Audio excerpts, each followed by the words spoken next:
January the 1st was very mild and dry. Somewhat different to the 1st of January 3 years ago. That didn't last long though, and we had several named storms during January. Storm Henk caused the biggest problems in the New Forest, with trees down and extensive flooding. We had about 1.5 inches of rain in 24 hours. The ford at the bottom of Brookley Road in Brockenhurst usually looks like this. This is how it looks on Google Earth.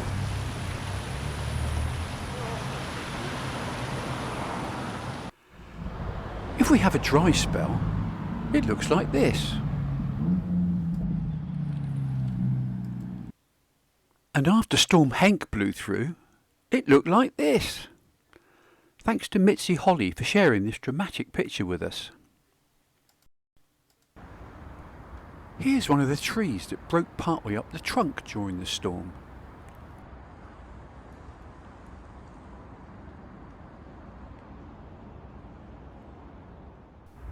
Within hours, this pony was nibbling at the shoots which would have been at the top of the tree. Within a week, the bark on the upper branches had been gnawed quite extensively, probably by ponies and deer. I wonder why the upper branches are more tasty. Those of us who live in the New Forest are used to seeing the ponies and donkeys living freely on the forest. Whilst these all appear to be wild, they're all owned by individuals called commoners. So who are the commoners? To find the answer to that question, I went to meet Sally Jolly, who is a commoner in the forest. Hi, my name is Sally Jolly and I'm a New Forest commoner.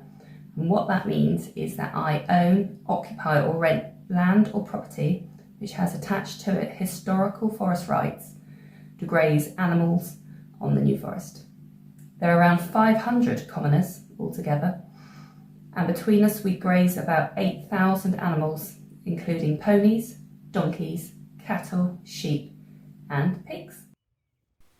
We went to meet some of Sally's ponies, which were grazing on private land rather than out on the open forest. These ponies are used to Sally and human interaction, which is not the case with most of the ponies that live out on the forest. Sally told me more about the ownership of the animals. Yeah, so all the ponies and all the animals on the forest are owned by the commoners. The ponies are identified by brands on their backs, and each brand is, sort of attached to that commoner or that commoning family, and that's the way that we identify them. The cattle usually have ear tags, and the pigs will be marked as well.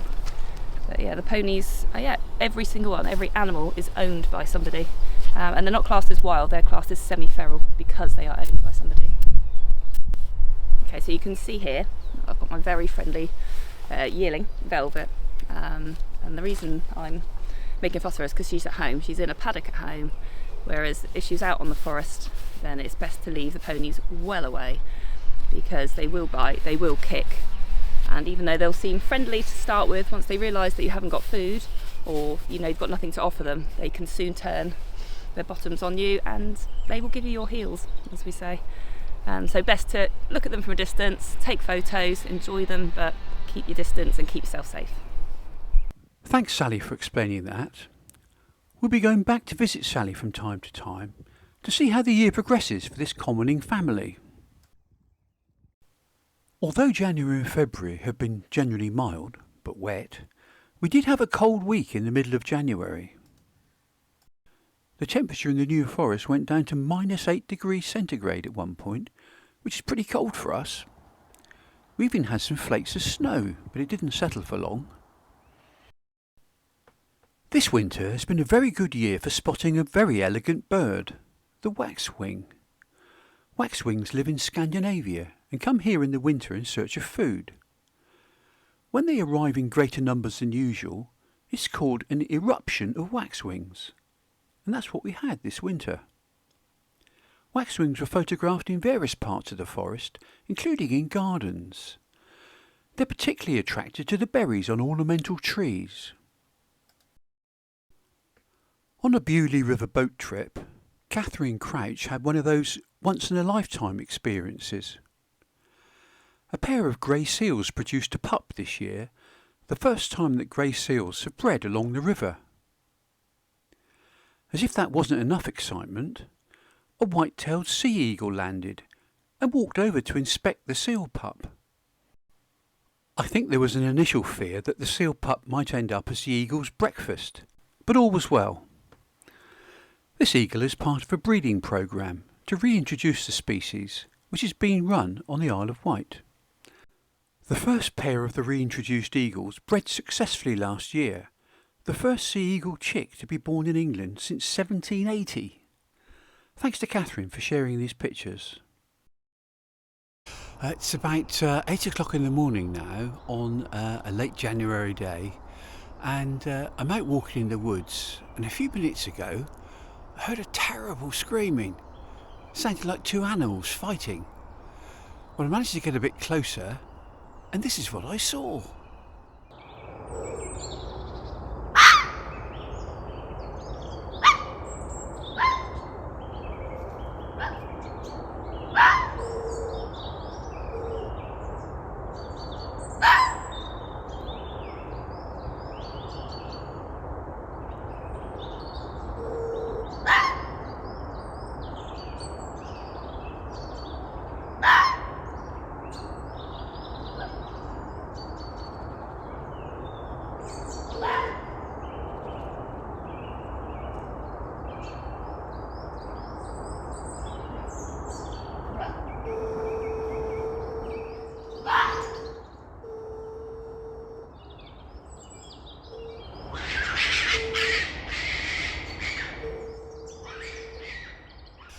And off they went, up into the woods, still screaming.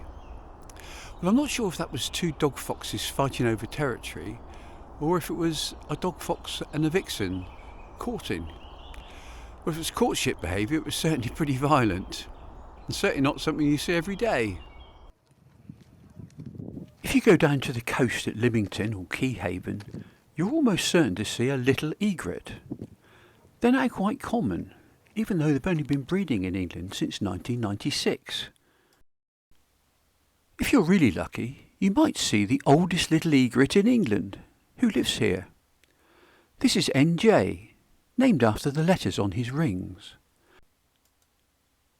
NJ was ringed as a chick in 2006, which makes him 18 years old. Thanks to Steve Laycock, who took this picture in January. Down at Blashford Lakes, my friend Caroline was lucky enough to see a rare sight. Caroline saw an otter. Not only that, she saw the otter catch and eat a fish.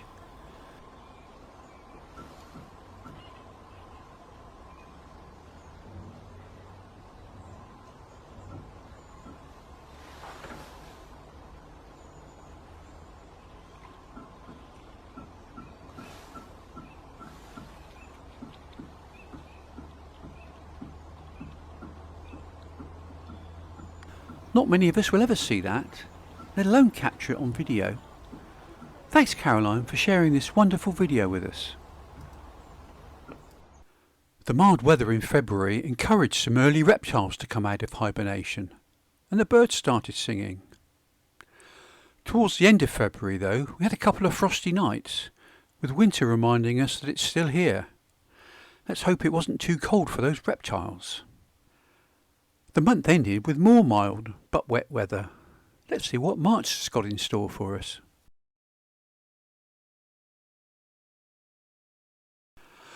March the 1st is St David's Day, the patron saint of Wales. The daffodil is the flower of Wales, and it was good to see the daffs out for St David's Day. It was no surprise actually, because they've been flowering for about a month now, much earlier than last year, due to the mild winter. The winter's been mild but very wet. February had 3 times as much rain as usual, and that carried on into March. Anne Day saw a very early donkey foal in March. You've got to love a donkey, haven't you? Thanks to Anne for sharing her donkey foal with us. One morning in early March, this roe deer buck suddenly appeared in front of me. As we can see, he's growing his new antlers. The roe deer rut is in the summer, unlike the other deer, so his new antlers grow earlier in the year. Let's bring him back again to have a better look. We can see that the antlers are still in velvet. He goes on his way and meets a doe. I think they're just good friends rather than a pair.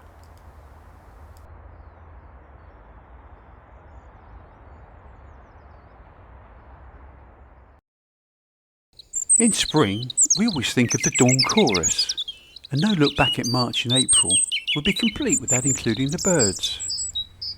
During the mating season, the plumage of some male birds becomes brighter. This is true of finches, amongst others. Starlings appear more iridescent.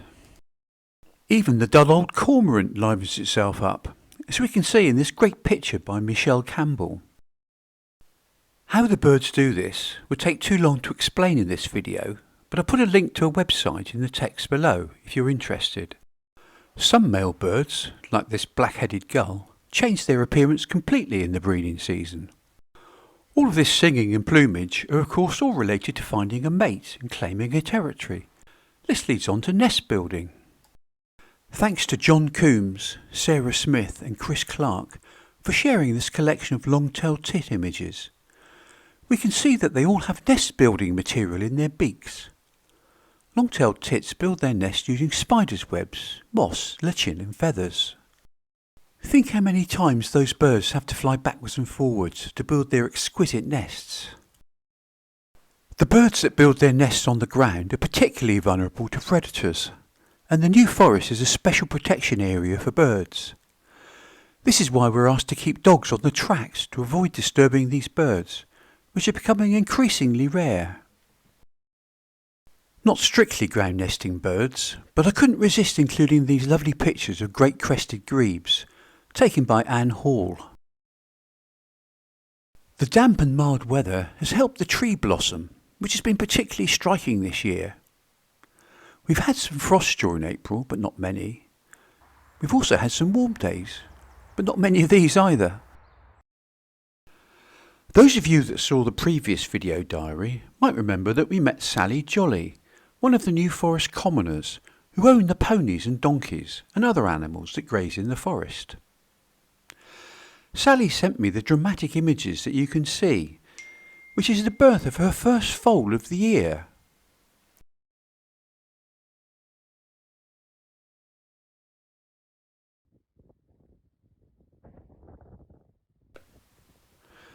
Here's Sally giving us an update a couple of weeks later.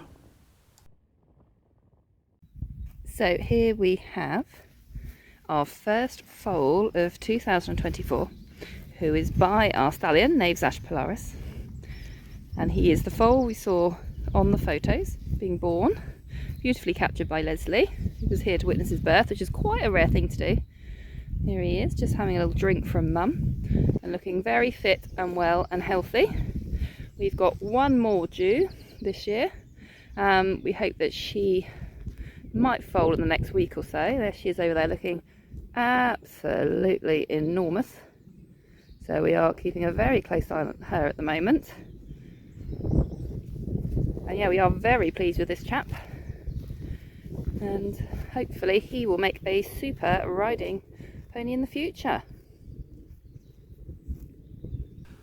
Sally mentioned her stallion there as the father of the lovely foal.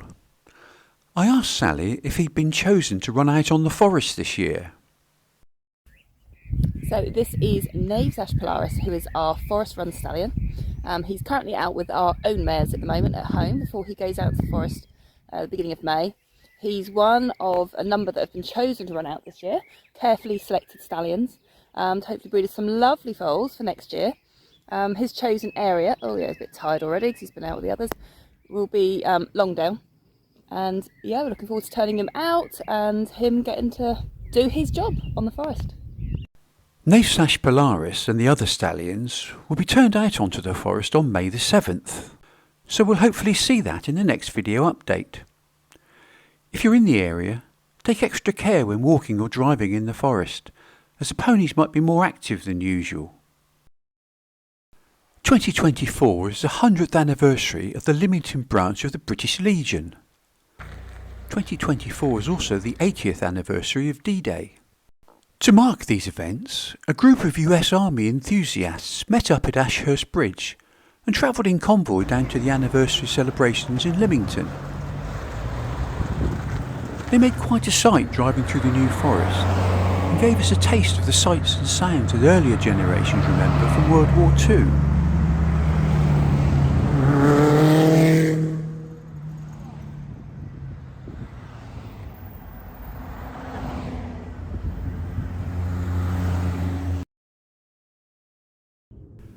We're used to seeing ponies and donkeys and pigs roaming in the forest. You don't see flocks of sheep so often though.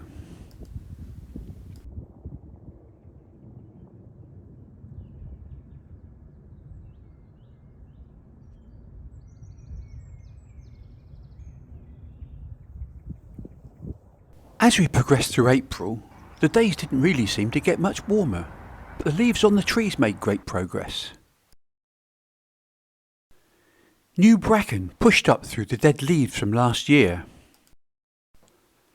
Bluebells and wild garlic covered the forest floor in some areas, captured here by Anne Hall. May the 1st started with a bang. Lots of bangs.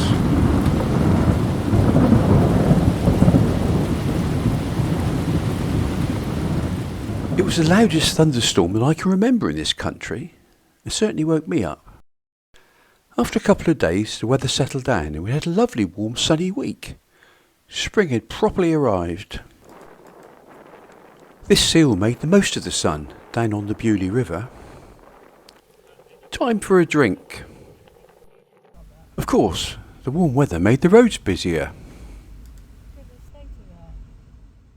Sadly, the warm sunny weather didn't last and the rest of May was cool, with showers most days.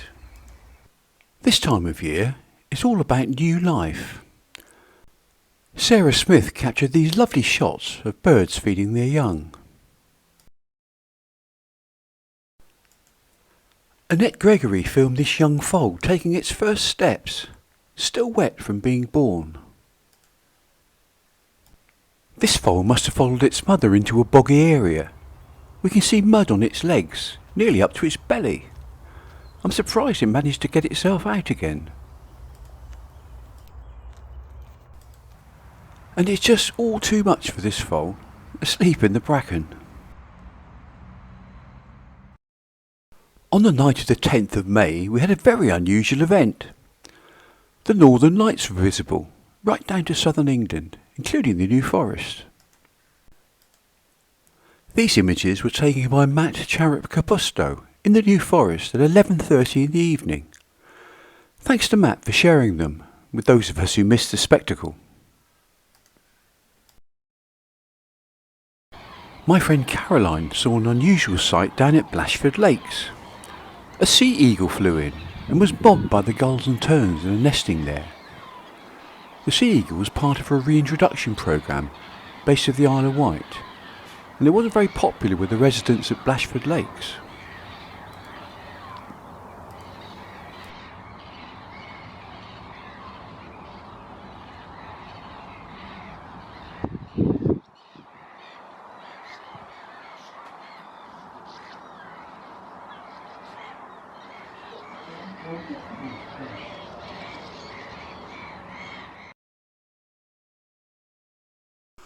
On the 7th of May, 20 stallions were released in designated areas of the forest. Among these was Sally Jolly's family's stallion, Navsash polaris. Sally explained how the stallions are selected. They are all selected through the New Forest Verderers and the New Forest Pony Breeding Society. Owners put their colts, their young males, up from about a year old for selection. They're then kept until they're 2 years old, and they are put again in front of a committee, usually held at the Bewley Road Pony Sales ground, and they'll go before 4 judges, and they will be assessed on their bloodlines, their conformation and their temperament, and then going forward the owners will get a result, and if they are selected they will then be kept with it in mind to run out on the forest in the future. Here's Polaris, causing a bit of a stir among the mares as he joins them on the forest at Longdown.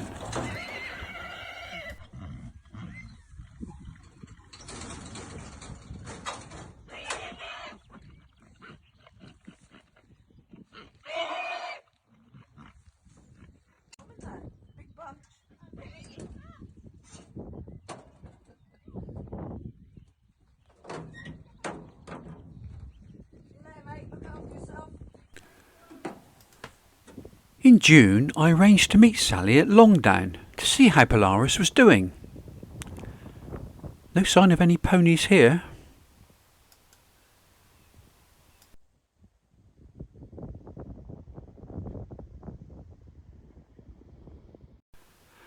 We didn't have far to walk though before we found a large group of ponies.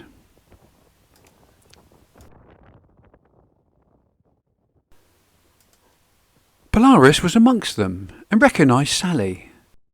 As we kept a safe distance from Polaris, Sally told me how he'd been doing while he's been out on the forest. When we first turned him out, we came back a couple of days later to check that all was well, and we found him with over 75 mares. All of them were pretty happy to see him, so I think he's been an incredibly busy boy this season. We'd expect at least half of them to be in foal. Mares come into season every 3 weeks for approximately 5 days. The stallions are only running out for 6 weeks, so that can mean that if that mare doesn't take in season, by the time that she comes back and is receptive again, that she won't get foal, and that is one way that the society is managing the number of foals we have born every year. Polaris has settled in well then with his new harem. I asked Sally if she worried about him while he was out in the open forest.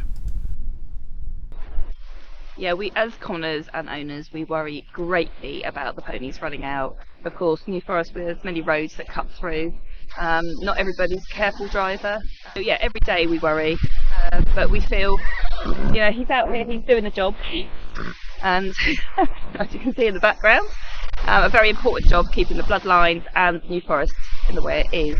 But yeah, we as owners, we dread the phone call we get to say that there's been an accident. As we can see, Polaris is having an active 6 weeks out on the forest with his mares. I wondered where the stallions go for the rest of the year, when they aren't working on the forest. So when those stallions aren't running out on the forest, doing a job, they all live together in some grazing, provided by the verderers. It's now moving up to Mottersfont, and Polaris and his chums will run with about 30 other stallions all together. There's very little fighting because there are no mares present there, and they will overwinter all together until next spring. While we were out with Polaris, something spooked the ponies.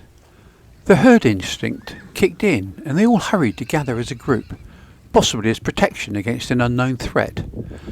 There's safety in numbers. There's a hierarchy in the herd, and each herd will have an alpha pony. Interestingly, this is not the stallion, so Polaris will have to know his place and fit in with the other members of the herd.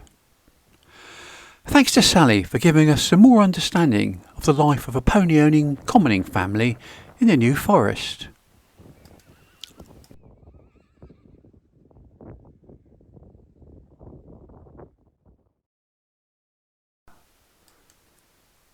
The first half of June was disappointingly cold for the time of year, though we did have some nice sunny days as well as showers. Foxgloves flowered throughout the forest, and the bracken grew and grew and grew.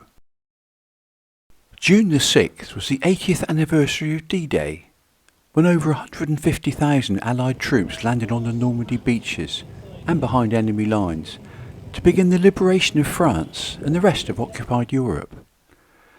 This was the start of Operation Overlord and was the largest seaborne invasion in history.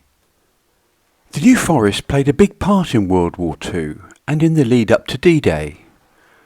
We can still see evidence of some of this activity today, and I've made several separate videos on this. If you're interested in seeing those, there should be a link at the top of the screen and in the text below. To commemorate the 80th anniversary, celebrations were held across the New Forest and the rest of the country. Over 1,500 beacons were lit across the country to mark the occasion and to remember all those who took part in World War II.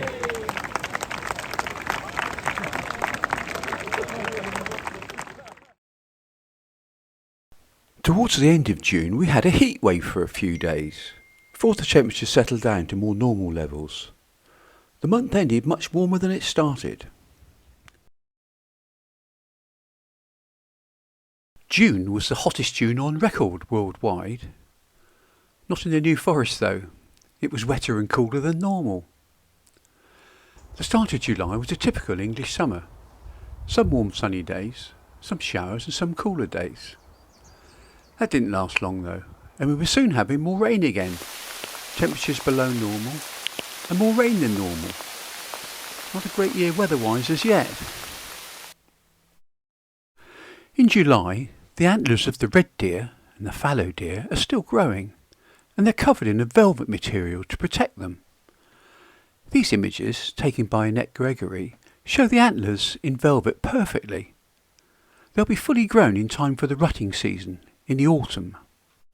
I saw these fallow deer bucks towards the end of August, and we can see that the velvet's all been shed.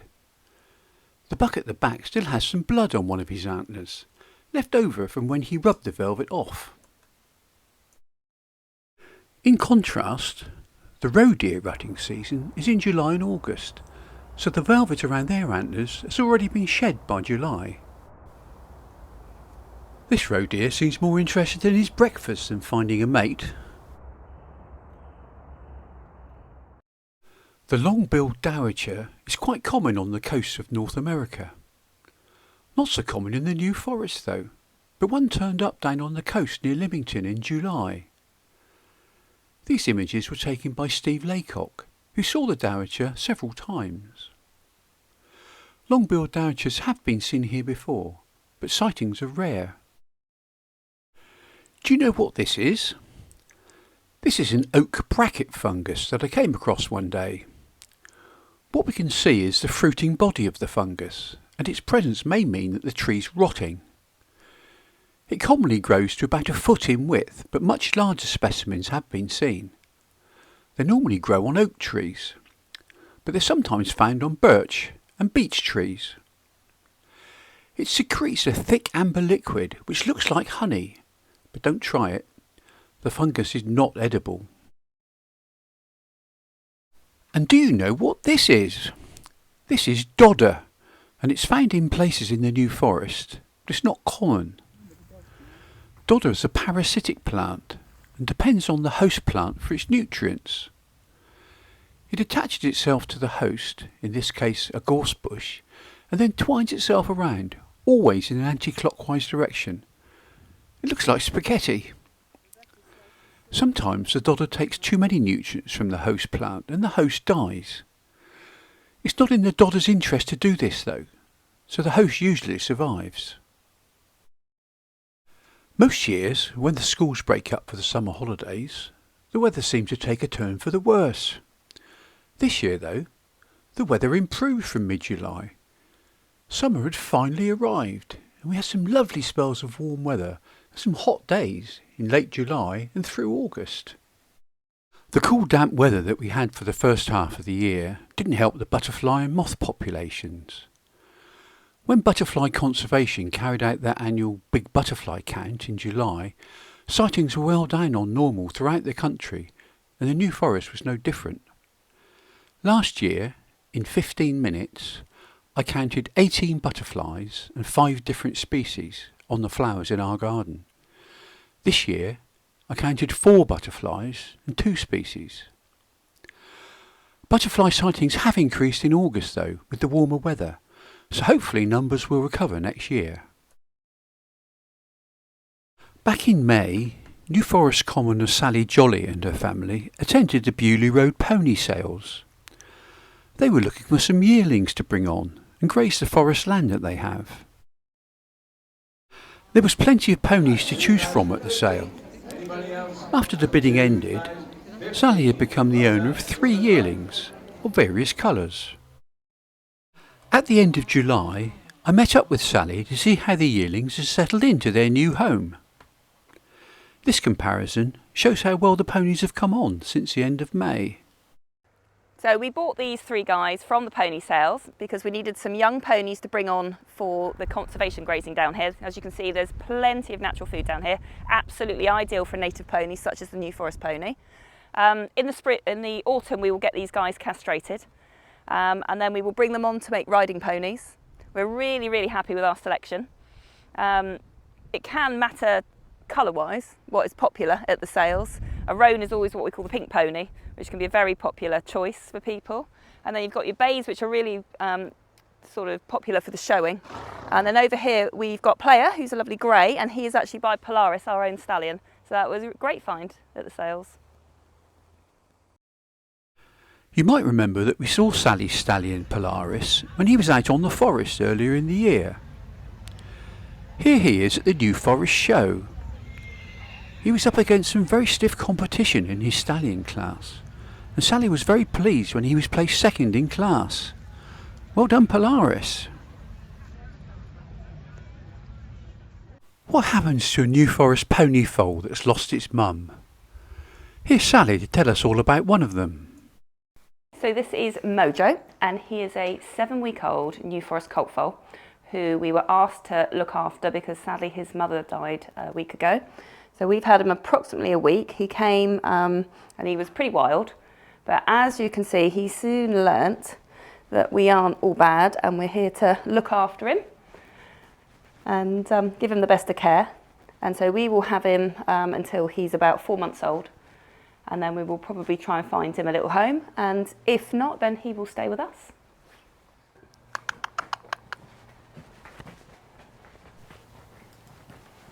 Mojo has his own stable now. During the day, Sally or Leslie take him out to a small paddock where he can eat the grass. He's also fed on foal mix 4 times a day. Good boy. Come along then. Very good. I'll pop you in here with all your lovely grass. There we go. Yep, we'll find you some breakfast. Or brunch as it would be now, huh? Yes. So our next step with Mojo is to continue feeding him, getting more introduced onto different feeds, and he will be going out to socialise with some other ponies. And he will also have a vet visit, so he'll have a microchip, which is a compulsory for all horses and ponies to have, to identify them, and then he will be issued with a passport. And that will be with him for life. We've just wormed him, so he's had all that. And we'll just continue with his progress and his training and his socialising with the other ponies. Mojo settled in remarkably quickly, and he enjoys a good scratch. We'll come back again later in the year and see how Mojo is progressing. The summer, of course, is a time to see dragonflies and damselflies. These lovely images were taken by Sarah Smith down at Blashford Lakes. Don't go in the water. Summer is also the time when the heather that grows in the open areas of the forest bursts into colour. The pollen of the vibrant purple flowers is perfect for bees making honey. Local beekeepers put hives out on the forest at this time.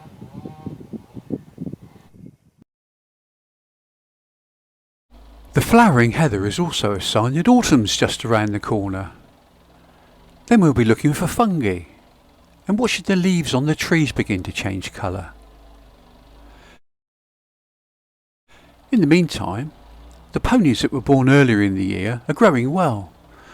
The cool damp weather that we've had for so much of this year has helped the grass to grow, so at least the animals are benefiting. The afternoon of September the 1st was very hot and muggy, like stepping out of a plane in a hot country. Then we had thunderstorms.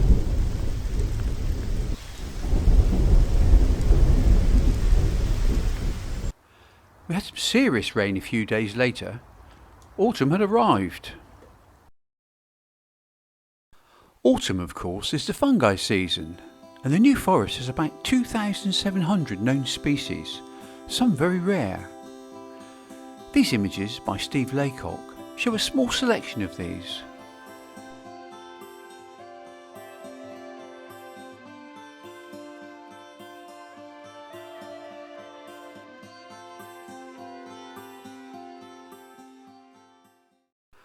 One that arouses a lot of interest is the devil's fingers, otherwise known as the octopus stinkhorn.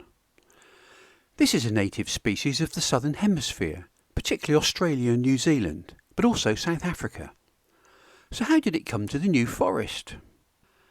Devil's fingers were first found in Europe in 1914 and was thought to have been introduced in various war supplies from Australia and New Zealand, possibly in wool. Devil's fingers were first recorded in the UK in Cornwall in 1946 and first found in the New Forest in the year 2000. They're now found in locations across the forest, but they're still quite rare. They first appear as what looks like golf ball size eggs. When conditions are favourable, the egg ruptures, allowing the red tentacles to emerge and form a star shape. The tentacles are covered in an evil-smelling slime called gleba. This emits a pungent, rotting odour which attracts insects. The slime contains spores which stick to the insects, who then disperse the spores in the area. Some of these spores will develop into new devil's fingers fungi next year. You'll be familiar with fungi, more commonly known as mushrooms and toadstools. But there's another similar family of organisms called slime moulds that you might not be aware of. These brilliant images, again by Steve Laycock, show some of these.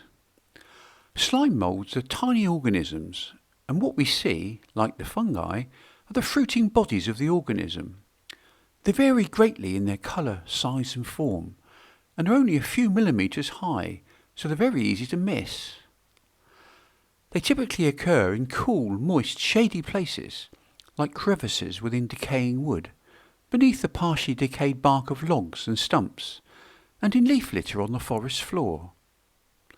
I'll make a separate video on slime moulds soon. On the 16th of September, the panaging pigs were let out onto the forest. The pigs eat the acorns that fall from the oak trees in the forest. This is important, as these acorns are poisonous to the ponies and donkeys if they eat too many. And left to their own devices, they will eat too many. This is the rutting season for the red deer, the seeker deer and the fallow deer. These pictures of the red deer, by Annette Gregory, beautifully capture the rut in progress, with the dominant stag guarding his harem against the other stags who fancy their chances of stealing his hinds. Every year from mid-August to early November, the New Forest commoners have a series of pony roundups throughout the forest. These are called drifts, and in this video, commoner Sally Jolly explains what happens and why the drifts are carried out. The New Forest Pony Roundups, or drifts as we know them, are an essential part of our commoning calendar. This drift was at Latchmore at Brockenhurst, and we had a very successful day of approximately 180 ponies, which was fantastic and really good news for those wanting to get their ponies and their foals in. And so we have the riders, who are again another essential part of a pony roundup, because they are much quicker than we are on our foot if they need to guide the ponies where they need to go. And this is a big group of ponies which is being swept down between the two railway lines and across the road, and we have stopped the traffic either end just for health and safety reasons. So if you do see us and we are flagging you down, please just follow our instructions. It's for the pony's safety as well as yours. Here we go, we're guiding them down across the forest and under the railway bridge, where there is a wooden structure called a pound, where we safely hold them all together as one big herd, and that's when they are processed through what we call a wooden chute in a minute, which is a high railed sort of thin corridor, if you like, where we can safely put reflective collars and things on the ponies. I'll explain a little bit more about that in a minute. There's the last mare and foal coming in there. One of our lovely helpers are running just to make sure that they go safely into the pound and don't double back. Now the riders do an incredible job because it's not easy. You know, New Forest ponies are very clever and very quick at not going where they want to go. So this is Dan and Louise doing an amazing job as usual. And there'll be more riders out in the distance helping to bring all these down and get them flowing into the pound, which we'll see in a second. So here they all are, the ponies settled in the pound, awaiting their turn through the wooden chute, which is just coming up now. That's me just there giving a hand to put the collars on and helping to worm. And the adjutors will tell Mark, which is just donates that the owner has paid the marking fees for that area. And then the ponies go back out onto the forest. And they will hang around awaiting their friends quite happily and then go off and join their herd again. But it's a great family event and we've done it for years. At the end of September and early October, we had more heavy rainstorms. We also had some magnificent skies, which could be seen by anyone who was up early enough.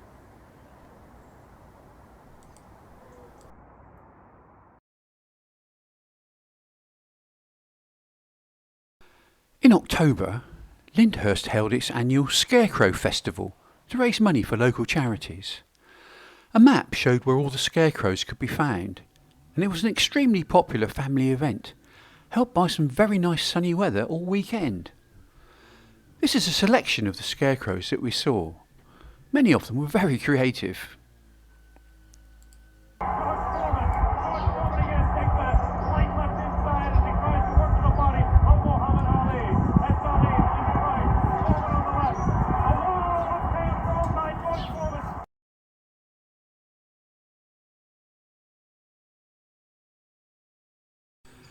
We all know that the birds sing in the spring, but have you noticed that some birds start singing again in the autumn? The most common bird that sings in the autumn is everyone's favourite Christmas card bird, the robin. Why does he sing in the autumn? Well, food is becoming scarcer in the autumn, and the birds sing to protect their territory. They don't want competition for the limited food sources in their part of the forest, or your garden. The second half of October was drier and warmer than usual, but not particularly sunny. The leaves really started to show their autumn colours, which will be at their best next month.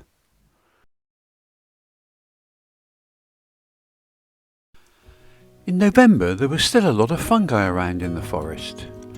These images, taken by Holly Fitzgerald, show some of the less common fungi that can be seen, if you know where to look of course.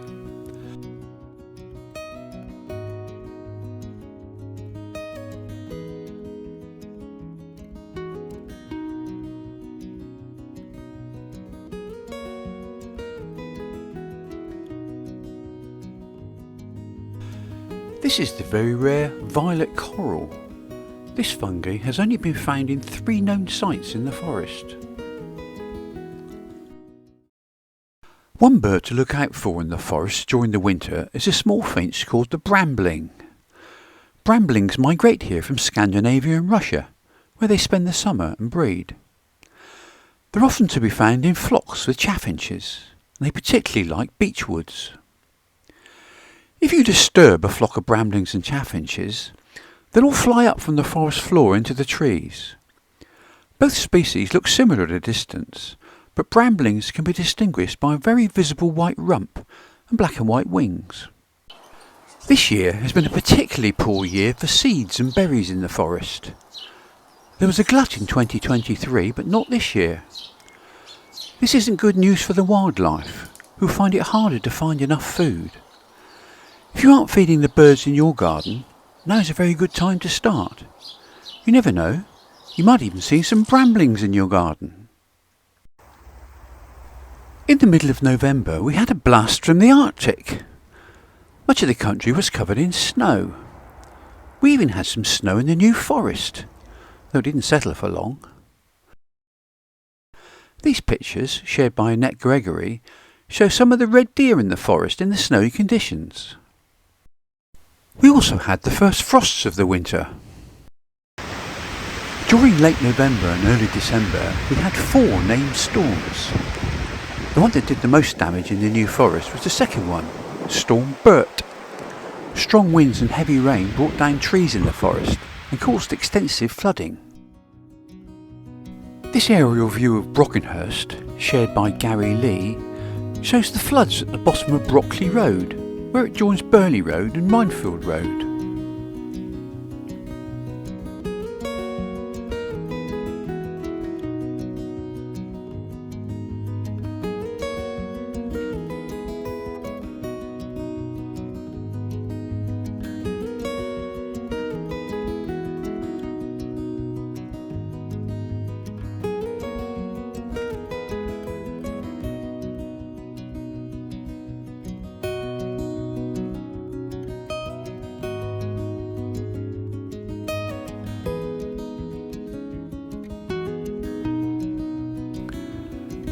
We can see St Saviour's Church on the left.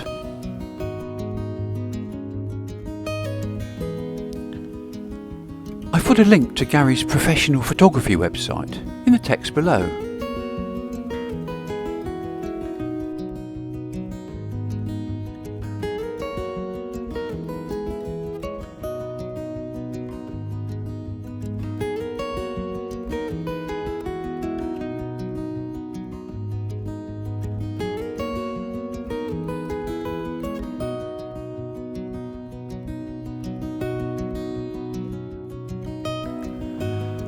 I wonder if those 2 cars made it through the flood.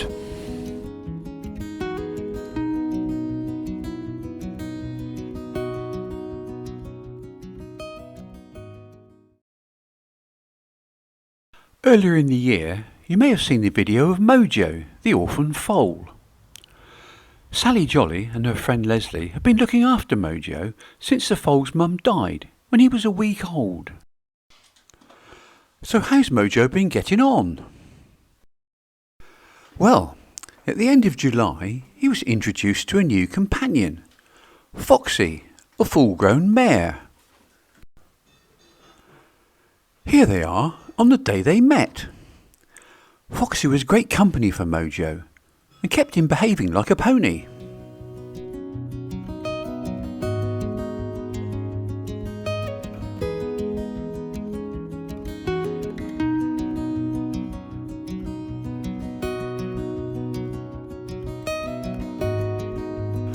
In early November, Mojo was introduced to 2 other ponies who were about the same age.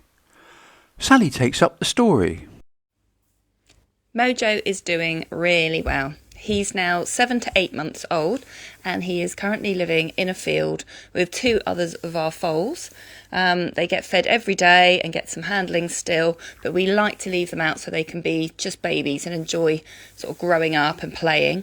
After Christmas and into the spring, we're hoping that we'll be able to have him castrated and he'll be able to go in with the bigger group of ponies onto lots of grass, and we might even do some shows with him through the spring and summer.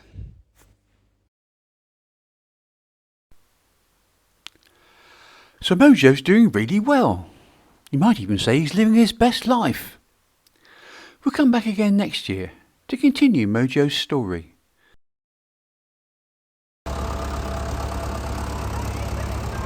George Dillon, a local young farmer, died last year in a car crash.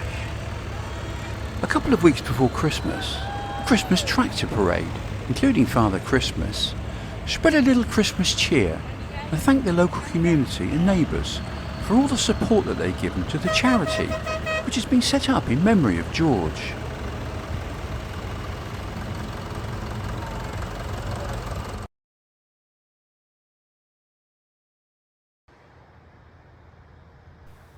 Christmas wouldn't be Christmas these days without outside illuminations.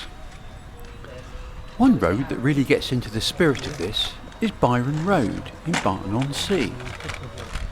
One house in particular is fully illuminated, and has raised thousands of pounds for charities over the years.